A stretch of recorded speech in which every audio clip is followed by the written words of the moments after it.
Aujourd'hui, nous allons tenir un point de presse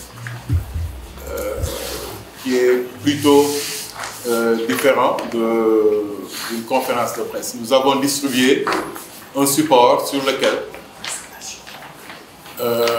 vous avez les informations sur la Fédération sénégalaise de cyclisme. Moi, je me présente, je suis M. Mapenda Wade, vice-président de la fédération, de l'ancienne fédération. Et nous avons décidé avec nos amis, le collectif des Amis du Vélo du Sénégal, de tenir ce point de presse.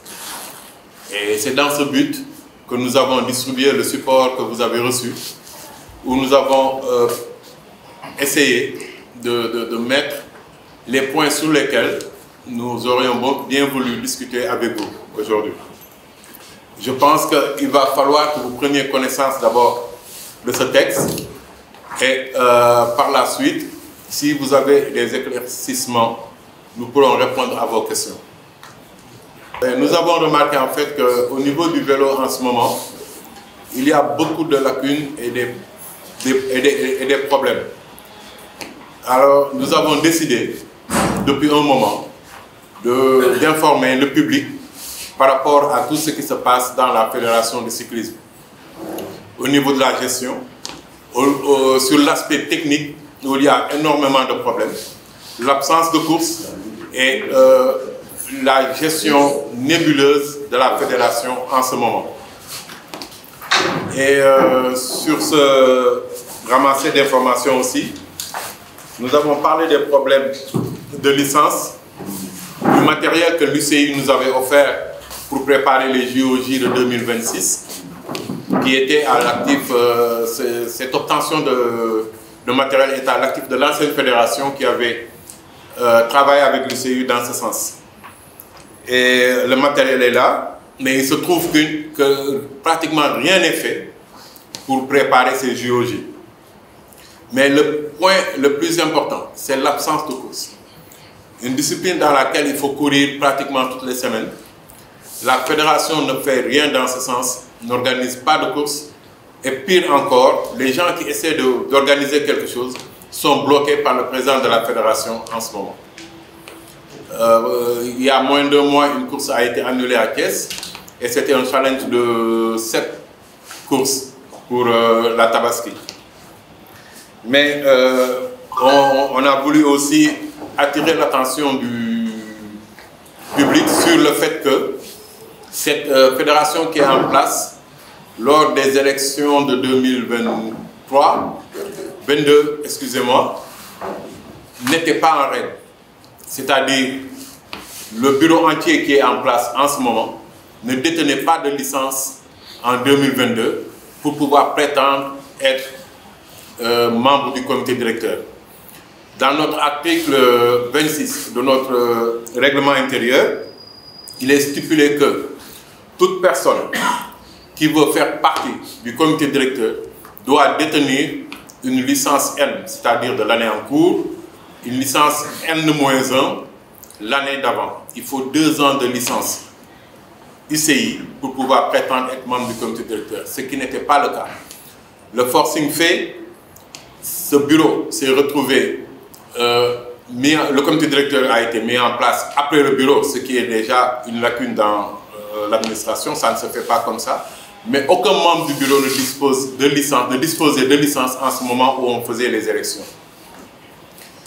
Maintenant, je ne sais pas, je pense que je dois vous laisser lire le texte. Et après ça, si vous voulez des éclaircissements, on pourra bien répondre à vos questions. L'Assemblée générale de 2022 a été supervisée par un représentant du ministère. Il y avait un délégué du ministère qui était là. Ce délégué m'a répondu, moi, quand je lui ai posé la question, pourquoi la présence de ces gens dans cette réunion, tant plus qu'ils ne sont pas dotés de leur licence N-1 et N. C'est Cheikh Mbacké, Serigne Mbacké. Il m'a répondu, c'est Bamba Mbacké, je pense. Il m'a répondu clairement, devant tout le monde, qu'il avait des ordres qu'il avait reçus du ministère et qu'il allait les exécuter à la lettre. Et ça, c'est dans les journaux encore. Le ministère savait pertinemment que ceux-là qui avaient postulé n'avaient pas de licence. Et pire encore, tous les dossiers pour les élections doivent être déposés au niveau du secrétariat de la fédération qui transmet au ministère. Mais ceux-là n'avaient pas déposé le dossier et étaient allés voir le ministère directement qui a accepté leur candidature. Donc, les élections se sont passées comme ça. Moi, en ce moment, en tant que vice-président de la fédération, j'avais demandé à toute notre équipe de se retirer et de ne pas se présenter. Donc, nous ne nous sommes pas présentés face à des gens qui n'étaient pas en règle. C'est comme ça qu'ils ont mis en place un bureau où personne n'était licencié, ou appartenait à des clubs qui n'étaient même pas affiliés cette année-là, ou encore des clubs qui n'étaient pas encore reconnus par la fédération. Ce forcing est passé parce que tout simplement, le ministère l'a accompagné et le résultat aujourd'hui, c'est qu'ils ont mis en place des gens qui n'ont pas le niveau, qui ne savent pas ce qu'est l'administration sportive. Parce qu'il faut savoir que ce n'est pas parce qu'on a été champion du Sénégal dans une discipline que forcément on va être un bon dirigeant. Si on ne fait pas les formations nécessaires pour avoir le niveau, pour savoir diriger, maîtriser les textes, savoir c'est quoi le règlement et les statuts, je pense qu'on a très peu de chances de faire un mandat honorable. Nous avons écrit en ce temps-là à l'UCI, nous dépendons de l'Union cycliste internationale. Nous avons informé la CAC, la Confédération africaine de cyclisme. Toutes les deux instances ont souligné le fait qu'il y a eu ingérence politique dans les affaires fédérales et ont rejeté le bureau. Après ce rejet, ils ont décidé que, puisque le ministère avait agi dans ce sens-là, ils vont laisser cette fédération œuvrer pour ne pas bloquer le cyclisme, l'évolution du cyclisme. C'est pour cela, en fait, qu'eux sont restés sur place. Nous avons saisi le ministère, nous avons saisi le comité national olympique pour expliquer les faits. Nous n'avons pas eu de retour par rapport à ça. Après ce qui s'est passé, nous avons fait une plainte, on a intenté une action en justice au civil pour l'annulation des élections qui sont tenues en 2022. Et cette procédure est toujours en cours et nous allons vers un délibéré pour la fin du mois. Ce qui a retardé en fait ce délibéré, c'est parce qu'à un moment donné, le tribunal avait décidé de vider son verdict. Mais il l'a rabattu parce que la partie qui était en face, c'est-à-dire ceux qui sont en place, n'avaient pas pu produire les licences qu'on leur demandait. Nous avons donné toutes nos licences qui étaient à jour. Des licences ICI. ICI, ce n'est pas des licences du Sénégal tout court. Le tribunal a rabattu ce délibéré pour leur donner la chance de produire ces licences. Ils n'ont jamais pu les produire parce qu'ils ne les détenaient pas. Et dès que l'année est terminée, il faut dire que c'est fini. On ne peut plus avoir ces licences des années passées. Après l'ouverture à nouveau des débats au niveau du tribunal, après plusieurs renvois au niveau du tribunal, ils n'ont jamais pu prouver qu'ils étaient détenteurs de licences N et N-1 2021 et 2022. Le tribunal a... Évidemment, tous les ministres qui sont passés depuis ont fait, je dirais, de brefs séjours à ce poste. Et nous avons eu à écrire pour essayer d'avoir des rendez-vous avec eux.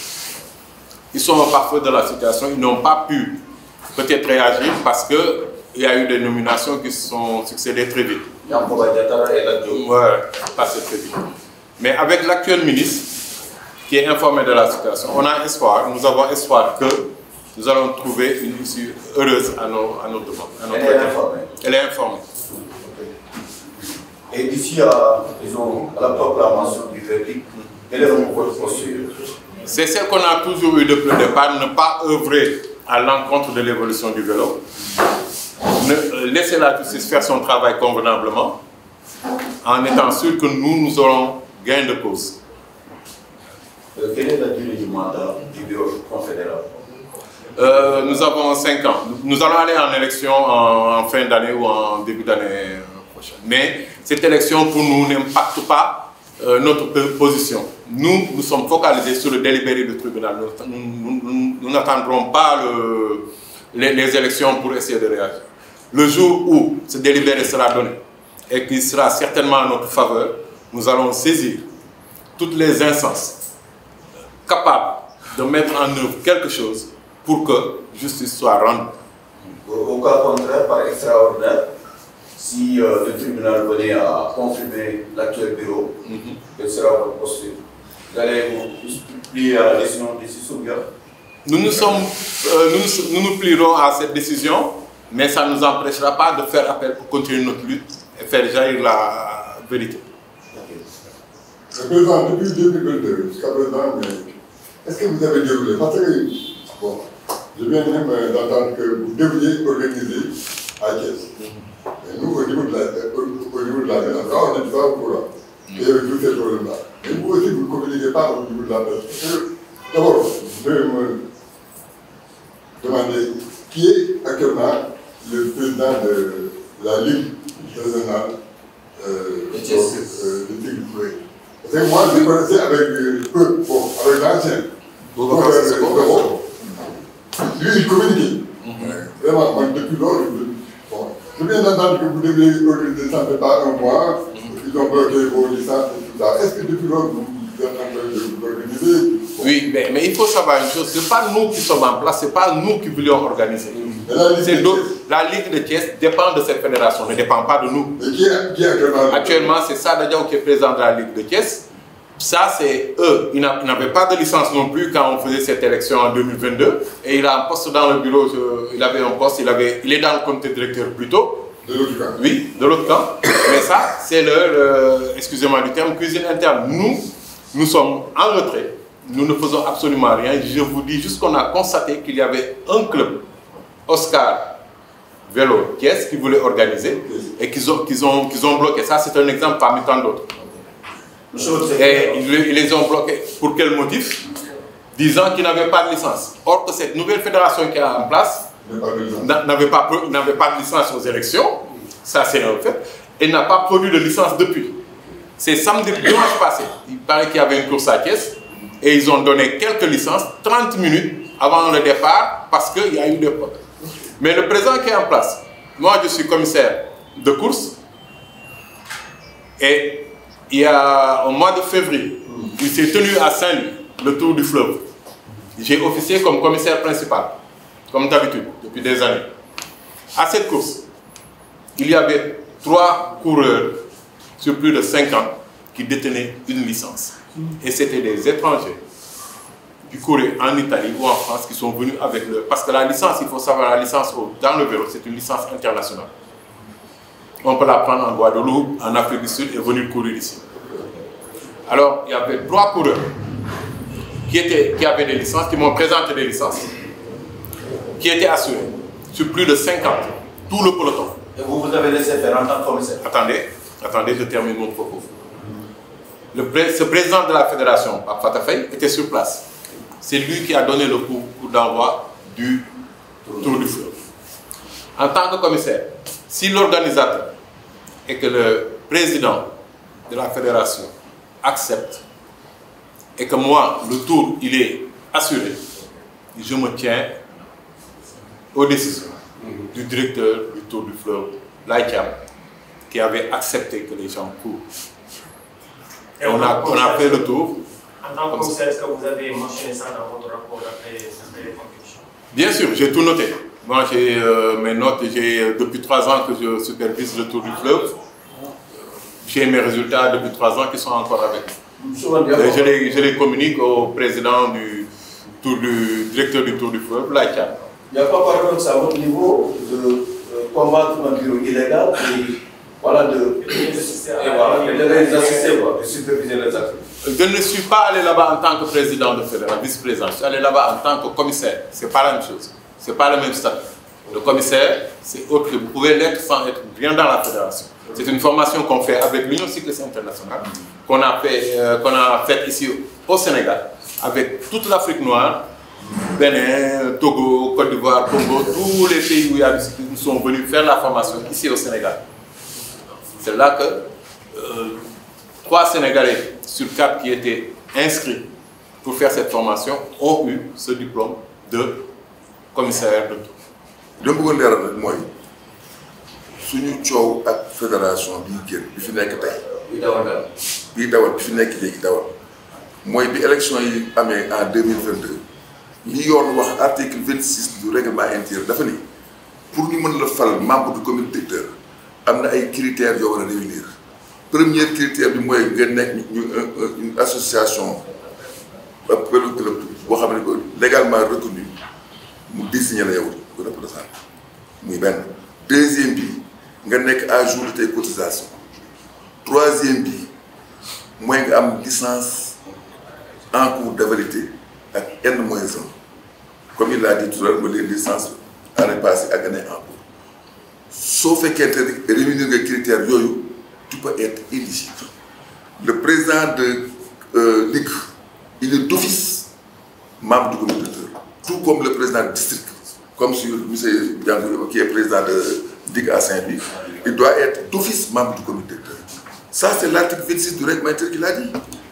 Alors donc au cours de l'Assemblée Cheikh Bamba Mbaye qui est venu présider Cheikh Bamba Mbaye mi ñëw di jiite Assemblée bi dafa ñëw ak ay instructions moo ko wax mu ne man je suis venu avec des instructions de la hiérarchie ñu ne ko hiérarchie bi amul ci fédération benn emprise UCI yi dafay tere article 7 statut UCI yi dafay tere muy mel ni des pressions religieuses wala politique wala benn pression fédération de mesure. La fédération doit être autonome donc mënuñ jox ay instructions. mën na moom kilifaam jamono jooju moo doon Matar Ba waaw mu ne moom lay def ñu ne ko loolu duñ ko nangu ñaari mu ëndil ñu ay personnes ressources boole leen ci bureau personne ressource dañ koy copter des personnes ressources du ñu voté ils n'ont pas droit de vote et soo xoolee vote boobu il y a 21 personnes qui ont voté dont 5 personnes ressources te waruñu voté loolu rek ça rend le vote nul. Et ça on l'a fait dans nos recours. On n'a pas vu la réaction de CNOSS, on n'a pas vu la réaction du ministère. léegi monsieur Wade dina ñëwaat ci wolof expliqué aspect bi nga doon leeral surtout. waaye pourquoi bureau bi jaarul si yoon mais UCI. oui ne ngeen leen bàyyi lu mu déroulé loolu nga doon leeral. waaw. loolu laa doon leeral di jox ak kii waaw waaw loolu lañ doon leeral ñooñu comme ici bind nañu des d'abord jëkk na recommandation ba fay fa dafay ne ko il faut faire reprendre l'Assemblée.